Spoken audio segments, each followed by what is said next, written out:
And here we go. I think we're recording. Hello, welcome to Katie's Kitchen, a place where anyone who knows me would say, "Are you lost?" And the answer is yes. I've never been here before in my life. I am Katie Tupling, and it's a great pleasure to be able to meet someone in real life who I've only ever seen as a tiny avatar on Facebook. It's Rachel Noel. So good to meet you, Katie. Yeah, right. I need sound effects. I need a technical team. Rachel, we haven't met like in real space, but meeting here is fantastic, and I'm so glad that we can have this chat about life and about COVID and about what it means to be shielding clergy. Not shielding clergy, but clergy who are shielding. But before we do the boring COVID stuff, that's like an invisibility cloak. Tell us, before COVID changed everything, what's your role? What's your home life like? Who are you in a nutshell? Apart from being a yarn bombing vicar, which I know a bit about. Yeah, definitely yarn bombing vicar. Most people know me as the pink vicar for obvious reasons. I mostly live in pink, and my boots are pink DMs. I'm Rachel Noel. I'm the priest in charge at Pennington, which is a small town right on the south coast. We're kind of at the on the mainland, but by the left-hand bit of the Isle of Wight, right at the bottom. So we're really near the sea. But it's quite an interesting place. To one side of us, we've got Lymington, a very nice market town. Their bit of coast has got the yacht club, the quays. The other side of us is Milford. They've got the beach and kind of nice beach huts. And we've got the swamp and the marshes, which are great for bird watching, but it kind of tells you quite a lot really about Pennington. We're kind of a bit in between. And they have me. I fit really well in Pennington. So it's a parish, a single church parish here, schools, great place to be. It really is quite an estate place. Lots of my work is community, making links, connecting people, working out how we help people in this place to thrive and flourish. So lots of fun. We were just saying earlier, I'm trustee of the local sports and social club, a Daily Mail award-winning working man's club here that's in perpetuity. The vicar helped establish that in Pennington. It's a fab place. And there you are, at the heart of everything. And who are you at home with? Who's there with you? So with me here at home is my husband Phil and my daughter Elizabeth, who's 10. Fabulous. So we're all shielding together. So tell me about the shielding part of things. Who are you shielding for? And was it a conversation about one needs to shield, so you're all going to, or how did that come about? It's quite an interesting one here. So in the first week of lockdown, my husband chooses to work at home all the time, and really kind of his default position is shielding, actually. So my daughter said to my husband, "Oh, you're not going to notice any difference." He's like, No, it's great. Like, well, welcome to my world." And about 3 days in, we were all like, "Oh, there is a difference because you're now shielding at home, but we're here too." So for my husband, lockdown is much busier and more people-filled than his normal life. So he's struggling in that sense. The reason we're shielding is I'm the one for whom we're shielding, but we didn't know that straight away. So I have asthma, and so that was listed in both the moderate risk and the high risk category, and the GP has to decide which one you're in. And so I phoned him right at the beginning to say, "Can I just check which category I would be in? I know a few years ago I'd have been in the high risk one, but I think I'm probably in the moderate risk one." And he agreed. And then a few weeks later, the clinical inclusion criteria came and was sorted out, and they decided that actually no, I needed. So Easter, straight after Easter was when I got my letter. So I've only technically been shielding since Easter. I had the first 4 weeks living in moderate risk category, and then it's like, or not. That's why we're shielding. My husband and daughter would both choose this as their default position and way of life generally, which in some ways makes it easier that it's because of me that I've got to not go out rather than for somebody else, because I'm the one that by default would be normally out and about a lot anyway. Is your daughter missing her friends at the moment? We're a very neurodiverse household. We only all got diagnoses last year because this is normal for us. But all of us are on the autistic spectrum, and I've got a few extra labels too. So no, she's quite loving this, and she's quite delighted when we read the rules that because I'm shielding, she doesn't have to go back to school. But we do quite a lot of tech, so she does do online with her friends and see some of them in a kind of more manageable way, actually. Actually, for her, it's working out quite well because it means she can pursue friendships and relationships, but in a way that's safe for her needs.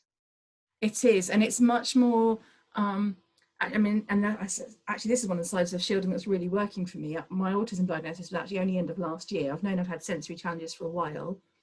I hadn't realised until very recently that that was not what everyone faced. Shielding for me has taken away almost all the sensory challenges for me.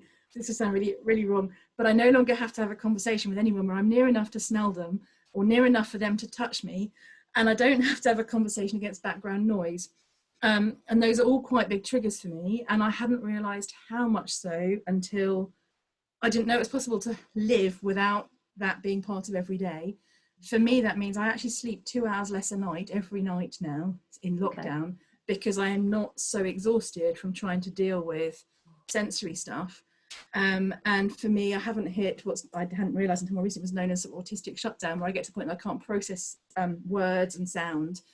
So for me, one of the utter gifts of shielding, although shielding has been struggled in other ways, has been to realise, get to know myself more deeply in a way, because I'm at home, not because I'm ill, I'm at home well, but having to shield because of one of my physical health labels too.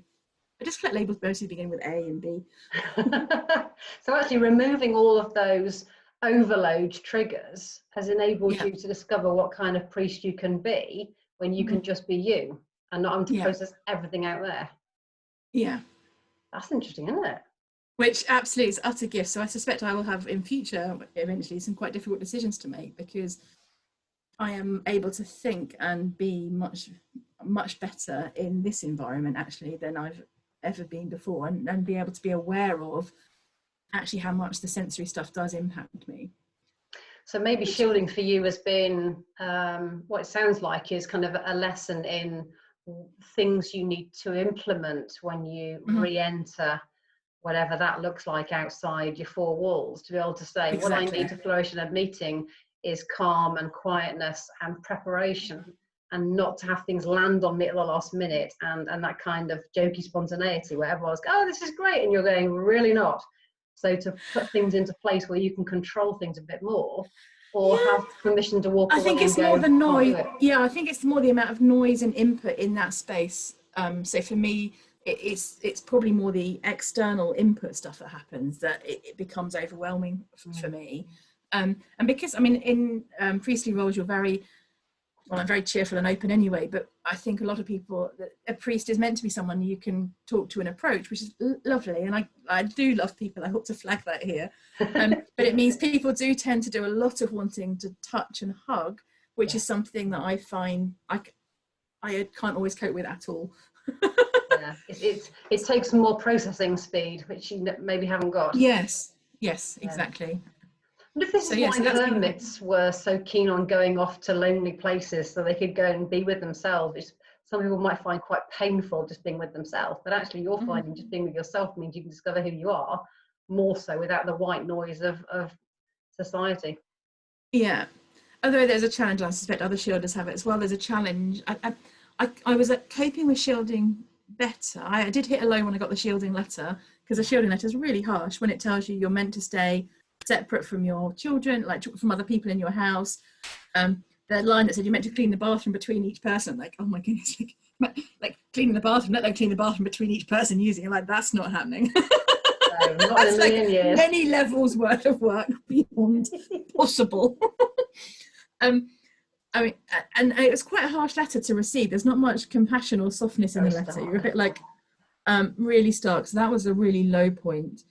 To begin, for me, because that letter arrived while the stay-at-home advice was very strong, although it was hard to receive. Once I kind of process, it's been like, well, actually, it's not that different to before. Okay, the daily exercise goes, and the ability to even think about going to a shop goes, but it wasn't so different. I think for me, I struggled more, and because, I mean, I have to say that, I mean, the beginning of lockdown, we're trying to move church into how we're doing this online, all the rest of it. I hadn't really been doing much daily exercise anyway.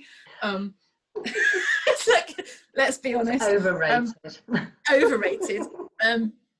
And so although I'd only really been using it to go to the hedge to put crochet yarn bombing on our hedge, because I'm probably the only clergy person at the point of lockdown. We'd been doing a community yarn bomb. done Remembrance a couple of times, so we decided to do an Easter one. So at the point of Remembrance, I had just collected from the local pubs, pharmacy, One Stop, social club, about 1,500 knitted and crochet flowers, eggs and crosses that the whole community had been making.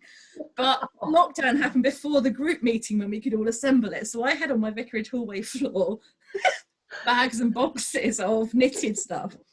So I'm like, well, and I had been crocheting the Easter story large to go on the hedge. So I'm like, as you do. I can't not put this on the hedge. I mean, the building's shut, but it's like we had a plan. Okay, we weren't expecting it to be locked down. We weren't expecting this to be the only way to tell the Easter story to the wider community. But we did.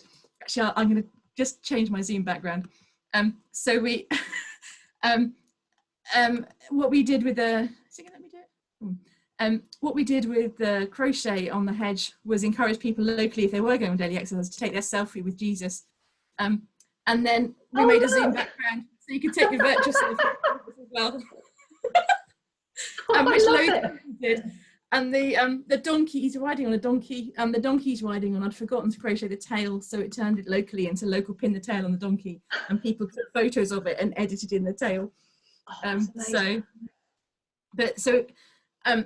up until Easter, I was going out to the hedge at least to put that on. Then the shielding letter arrived, and I have to say, maybe I'm just a bit odd. My first bit was like, I'm not allowed to go to the hedge. So then I was like, what am I going to do? That actually was my biggest concern. So I was like, okay, what I can do, if I think I've got a head torch. If I went in the middle of the night with my head torch, I think probably the risk is right. 3 o'clock in the morning of V-Day, I got stopped by the police at the hedge. I was standing in the ditch putting up V-Day crochet to say the poppies, we will remember them, V75 in flowers. And our local war veteran Bill was 95 on V-Day. So I'd crocheted Bill, and Bill was on the hedge, and I was putting up Bill on the hedge. I hadn't seen anybody when the police came along. Madam, what do you think you're doing here? It started with, I was like, I'm assuming you're up to no good. And then it's like, you're a middle-aged woman standing in a ditch. This is a bit odd. And then he clocked the pink shirt with a clergy collar. And I was wearing pink high vis and a head torch. And I think he just thought, yeah, you're completely nuts. And I did explain, yes, I'm a vicar, and this is my church. This is our hedge, and I'm just putting this up on the hedge. It's fine. It's a V-Day. I'm shielding. This is my way of making sure nobody else was near me. And I hadn't seen anyone until you came along. No, you came along. What are you doing at the time of night? What are you doing out at this time of night? Yeah. So kind of, I guess, trying to make the most of shielding, but I hit a real low about 2 weeks ago through when lockdown started to ease for other people, and all my WhatsApp groups filled with people planning kind of social distancing walks and visits to the beach and all that stuff. And that for me was, I knew the world was different for people shielding and not, but that's when it really became okay. And there was no reference made to people shielding in that week. Nothing either. At all. So it suddenly was like, we've dropped off the world. And exactly, the invisibility and kind of, I guess, feeling the expendable. I think for me, the two ways have been invisible and being invisible and feeling expendable around shielding. Of how's this going to work? So for me, I guess again in the lockdown bit, my hobbies are creative stuff and tech. So actually, that's been an utter gift to make online church happen and crochet on a hedge and crochet war veterans, yeah, involved in it. And yeah, it's like. Yeah, but I'm really aware that going forward from here, so I mean, years ago, I remember I was diagnosed with chronic fatigue a long time ago, and when you fall out of church in that way, you kind of become the recipient of pastoral care, which is kind of the head on the side and the soft voice, and you sort of become a non-person, and you might get community. Oh, the head of compassion. Yeah. And you for me, my fear is that those in the shielding category kind of become marked, and I don't think that's good for those who receive that either necessarily. You kind of become a non-person, which I guess relates to some sort of disability stuff as well, actually. And for me, the exciting bit with online church stuff has been, actually, it breaks down so many barriers of who can come to church. So people that want to kind of, like if they've got internet, you can just click a button, and here we've made it, we put it through Zoom so people can phone in as well. So like anyone locally, if they want to, can access it if they want to. What I realised a couple of weeks in was it actually also reduces the barriers around who can take part in it, because in church you have to, well, you don't have to be able to, but in church kind of we've got used to the model that you have to be willing to go and stand at the front and be able to know that you're going to go and stand at the front and be confident at doing that at 9:30 on a Sunday morning, which kind of is a self-selecting, reinforcing model of who can lead church, but you kind of get really used to that. That's just how it is.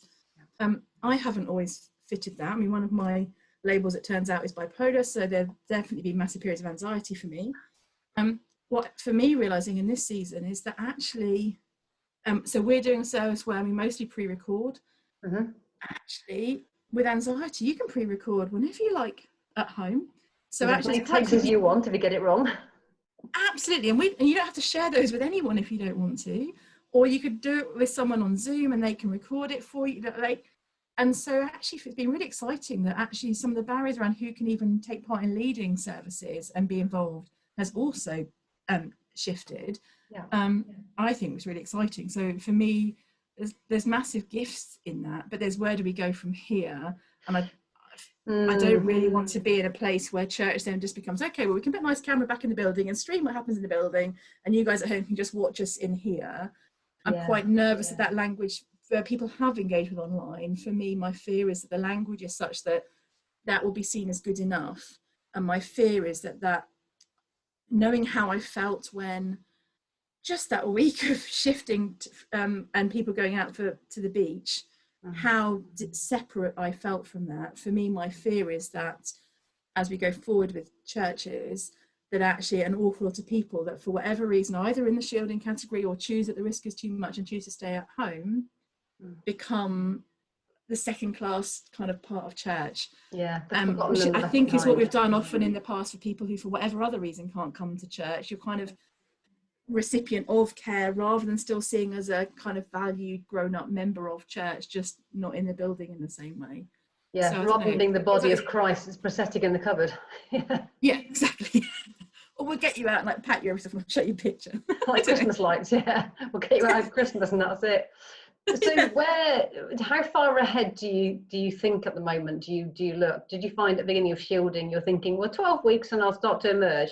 Or have you now got to that stage of just going, I'm not opening the 12 weeks, I'll just think a day at a time? How far ahead do you look and plan? So that's a funny one. So I guess for me, I was a bit shocked last week with the shielders can now go out for daily exercise without there seeming to actually be any change to risk. Because I guess my sense I'd got to a month ago was, okay, they're saying 12 weeks, but I think this is kind of indefinite. It's sort of how it feels. And I guess always the shift from lockdown to whatever is emerging, especially for those in that labelled the high risk category, though the GP is now starting to say that I may be borderline, so I don't know, but it's still a risk place, is it's not a clean end, and the anxiety and managing of risk, and as a society we've not been used to having to manage ongoing risk in this kind of way. I think my fears are that those of us that are more at risk in this, more vulnerable to COVID, it's dependent on other people's behaviour too, and that's really rubbish, because already people are kind of a bit past it. So I have to say, the week that the world shifted around, the rules relaxed, and my anxiety went crazy high. I was like, I've got to do something to help, because actually I don't really need to add a mental health crisis into this for me, and really. I can go really quite far. It's like, don't need that. These are quite warning signs. And I'm like, actually, I need to put some exercise back in, because my entire exercise at the moment is moving a laptop up and downstairs, or maybe going to the kitchen and getting a glass of wine. It's like, well, I don't know how you're managing shopping. For me, online shopping, Tesco has an 80 limit. So you have to make really difficult decisions. Is it wine, chocolate, toilet rolls, potatoes? I have to say vegetables have been... It's wine, chocolate and toilet roll in our house, and they go on first, obviously, and gin. Yeah, and gin. Real ale. Can I show you my favourite lockdown fun? Because we were having challenges as a family with this, and you also have to be organised to actually book the slot. You do, and not to overbook it or underbook it in case you run out or you got too many. Yeah. So we hit a bit a couple of weeks ago where I hadn't got really, we had quite a big gap, and I'm like, oh, now we've run out of enough stuff that we need to actually do the shop on really proper stuff. And I'm like, but I really need chocolate. I'm like, somewhere must sell wholesale chocolate online. Where? They do. I will tell you. And they actually have a clearance site as well. People They need to know. Tell me, Rachel. So it was Hancock's trading, but they have a clearance site. And if you're willing to go with slightly out of date chocolate, it's crazy cheap. So, but I have to say, salted caramel M&Ms, you have to, this is awful, you have to order enough to be worth the postage. So we have got a lot of these, but they work out at 15p a packet.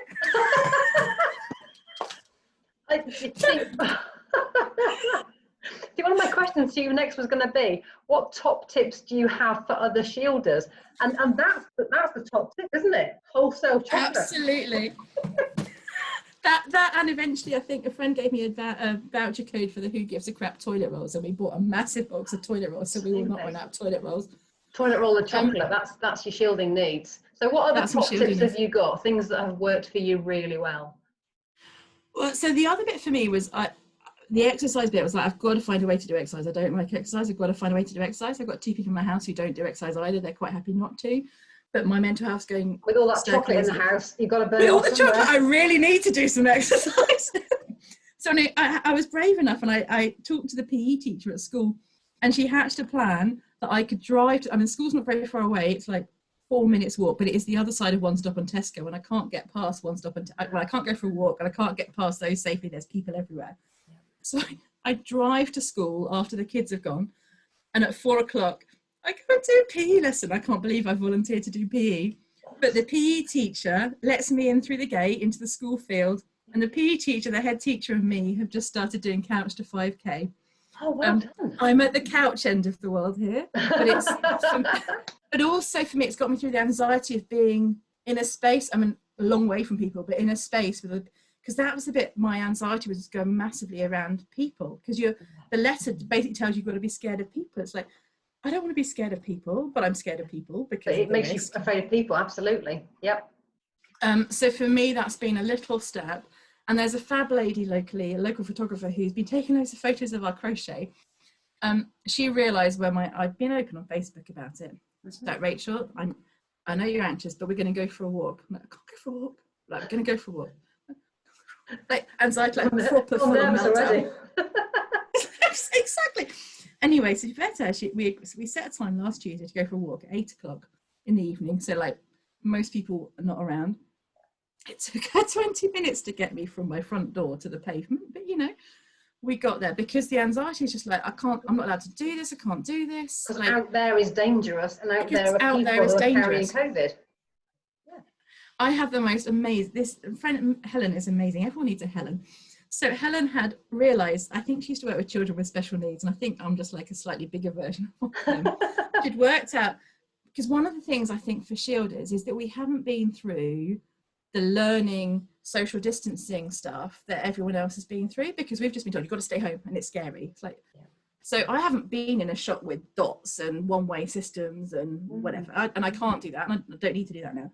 But I haven't even learned how do you walk down a pavement and make sure you stay distant from people, especially as people are getting more blasé about it. And we've got quite busy roads, so I could see that people were getting closer together. A stick is what you need, a 2-meter stick. So she bought a bamboo pole, because one of the things is, because people, you ask them to stay away and they don't. You don't so come with a stick, do you? But because I should have brought my stick up, it's downstairs. Because people won't walk through it was a bamboo pole. A friend of mine has now found me a proper tree trunky bit to make into like a Gandalf staff. but when you ask people, they just don't. People's idea of 2 meters is actually about 60 centimeters. Oh, that's far. Yeah. It's like, and for me, because again, I am very friendly, bouncy. That's kind of how I am. When I say to people, I need you to stay distant, they go, oh, it's okay. I'm like, well, actually, it's not okay. Yeah. I went on a little adult autism and anxiety course the end of last year. And we all had to write down what were the signs of when our anxiety was going. I said, it's really embarrassing. I'm a vicar, but one of my signs my anxiety is going is I swear more and I swear more. And I'm like, I have to find a way to go for a walk in my parish without Without swearing at swearing everybody. at my parishioners. Or not twice, anyway. Yeah. Yeah, exactly. So a stick is one of the answers. And she taught me that on the pavement, if you walk down the pavement on the side of the road where the cars are going to come towards you, but walk on the roadside, it gives you more options if you can see there's no cars coming to walk into the road. Like, how do you make sure there's distance? Now, I've only been out for one walk. She was amazing. We didn't go very far at all, but we went off my road. I hadn't been off my road since March. And I used to be out and about all the time. And I think that's one of the bits, like, your whole horizon gets... I'd gone to the churchyard hedge, which is like 100 metres from my front door, and that had felt a long way and I'd felt anxious. So, and the other bit she taught me was to take some headphones with you, so that if people don't want to do a conversation, you can't cope with being close enough, you put your headphones on and pretend to be on the phone. Or like, how do you manage, what can I do to keep myself feeling safe in a way that will work out and about here and is acceptable? So chocolate, and that's acceptable. A large stick to beat people up with, and a re-entry plan, and a re-entry with somebody who can give you the confidence and talk you through it and be there if you panic or something goes wrong. And I think it is, and I think it's that being for me, it's been learning to be gentle on myself and realizing that the people that aren't shielding have been on a really different, and we've kind of known that, but for me it's realizing what skills have they learned that I haven't even had to notice.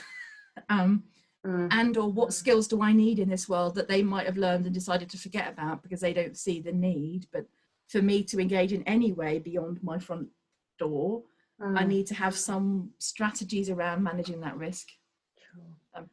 Rachel, we are both vicars. The dog collars give us away if nothing else does. So I'm going to have to ask the slightly tedious question, but it's probably at the heart of everything. Where has God been in all of this for you? Or someone I asked this to said God has been nowhere near and there's been a massive vacuum. So I was interested to hear that from a different perspective. So where has God been, rather assumes that God has been somewhere. Yeah, that's really interesting.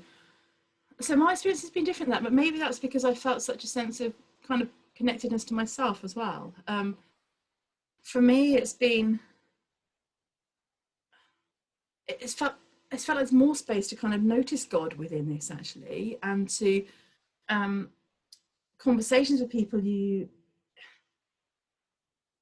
maybe this is the autistic bit of me, but in this season, it's much easier to get actually to the interesting conversation and less of the superficial stuff. Because actually the big stuff is what's going on for people. It matters more. It matters more. And for me, that's often where, for me, my sense of kind of encountering God is in that, and it's not that it's easy questions, but I don't know. I think some people's idea of theology is you need the questions to get to an answer and a nice fixed bit. My sense of God and theology is it's about learning to ask better questions. And this season, I think, is actually giving us opportunities to ask different questions and to wrestle with questions. And I don't know. Well, so for me with the church, it's we took it online and we asked people to send us in photos for the week we were still in church. So I stuck their photos, I propped them up with Book of Common Prayers in the pews. I saw that. It was amazing. Well, let me just tell you, but they're now all, I don't know if you can say, they're now all on my curtains and on my wall. Wow. That's your studio, isn't it? So this used to be a spare bedroom. There's a bed over there. Okay. And all my robes. So you've still got your congregation with you, so I've still got my congregation, and it's growing actually of people just connecting. We get an awful lot of people. We've gone the YouTube route with it. I mean, I invited the next door church to join with us, so we share it between us rather than. I mean, we're about a mile and a half away from each other. This is let's work together and sort of share, and for me to add some contingency because there'll be like. Who knows, if I get unwell, I'm the only priest in the parish here, what are the possibilities? Let's work together as well and share. But actually it's been quite mind-blowing, the numbers in terms of joining us on YouTube. I've normally got 30 people in the church and our sort of big service in Pennington. The first week, well, we started live streaming just before it went live, but just before lockdown, not knowing that it was completely going to lock down. And so on a Saturday we were in church. It's proper community stuff. We thought we might be able to do it, but we weren't down there. We were missing a few bits. So I put in a local Facebook group, has anyone got a bit that will join these together? And guys from the pub turned up and nobody else turned up with a box of bits. And anyway, between us, the community got live streaming working in our church. And one of the guys has got experience with a whole lot of sound and engineering stuff, and he came up with a plan of what we'd need actually to do it properly, and all that stuff happened that day. And so in testing live streaming, we were doing Facebook Live that week, I was just reading bits out of the parish magazine to test it. It's like, I've got 20 people listening to me read the soup recipe out of the parish magazine. I wish I'd thought about what I was reading. It was a good soup top recipe. tips for parsnips in an allotment, yeah. Exactly. And the next day, because everyone was still in church, so we had like 25 more people in church, and we had 55 people join us online, and we hadn't let people know about it apart from the night before. So it's a bit like, oh, okay. People need this. People need this and are willing to engage in this without us having let them know about it. And these aren't the people that normally be in church, because they were still in church that week. So it's kind of, for me, it's just exploded some of the myths, I think, that you just get used to in church, that it's just that people don't want to join you. It's like, well, no, but we've got a big Victorian building with really big doors and all the rest of it. Actually, people do want to engage, but we've got quite an intimidating setting, and you have to feel they can't get there, or something about the building. Or what will happen if I get there? Yeah. I mean, we've been putting stuff out on YouTube for about 1.5 years already, and that had engaged quite a bit. And this was sort of a natural next step for us. But now we're kind of raising the questions of, well, where do we go from here? Because actually, I don't want to just put a camera back in church and film. Well, not that I'll be back in church for some time anyway, but one day there will be. Who knows? See what Christmas. Other people might be there first. I keep saying to people, it's like, you might be able to get back to church one day, like soon, but not yet. And I think that's probably a challenge for all of us clergy shielders, actually, that I'm aware, so my neighbouring vicar has to do the funerals here. I still do the prep with families and work with them. But it's really hard not being able to see that through in the way that you normally would. But I wonder if shielding clergy certainly have that additional dilemma of, or I don't know if you've had the conversation in your head, but of going, well, maybe I could just, for this one person, just take the risk and put the mask on and anti-vax myself within an inch of my life. And maybe if I do all the social shielding stuff and social distancing stuff, maybe I might just get away with it. And then you think, you can't take the risk. The risk of doing that is just too great. And I might get away with it. But then if I get away with it once, I might think, well, is it a fluke, or shall I just try it again? And then, what's the shielding before? I mean, for me, I was thinking that the fortunate bit for me that happened was I'd had the first month where I wasn't shielding, and actually in that bit we hadn't had a funeral. I had just agreed to take a funeral and done the prep with the family at the point I got my shielding letter, and it was in the churchyard, which is, in fact, it was this end of the churchyard, so it was like hardly any distance. I had to get past, I think, 4 houses to get to the churchyard. And I thought, and it was quite complicated, and I was like, I decided I think it would be okay to do a funeral. Like, it's in the churchyard, distancing. Fine. And I talked it through with local vicar, and we kind of agreed I would do that one and we'd reevaluate after that one. And it's like, okay, I can't even get to the churchyard, 2 meters distance from people. And this was just still in the stay-at-home season. And people do come closer. And this is before I'd invented the stick thing, but it was just, I can't take that risk. And you're so reliant on other people. And that was really hard, because I'd hoped that I might still be able to do ones in the churchyard. It's like, it's got to be said, a 2 meter stick at a funeral probably isn't the pastoral. It's not appropriate for funeral directors. Things we're not taught at Vicar Factory. Always have a lot of stick just in case. Absolutely. Righty. So what final one nugget of wisdom would you give to fellow shielding clergy out there who don't have networks like ours, who don't have people they can talk to, who think it's just them? What kind of one bit of wisdom would you give them just to make them realise that we're in it together? Well, I think it's realising there's lots of us out there, maybe hidden, but we're not alone. And I think the other bit for me is that however it is you're experiencing it, highs and lows, it's okay. It's okay to not be okay. This is like challenging in so many different ways, and it might be each day or each week that's a bit different. But kind of it's okay to have that feeling, whatever it might be.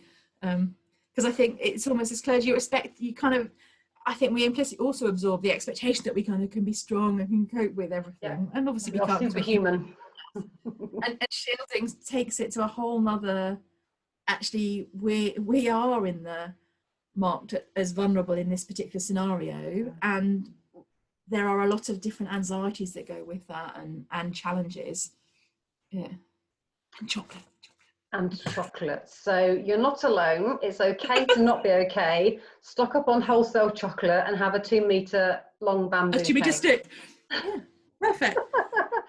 Rachel Noel, you are unique. You are fabulous. You are made in God's image, fearfully and wonderfully.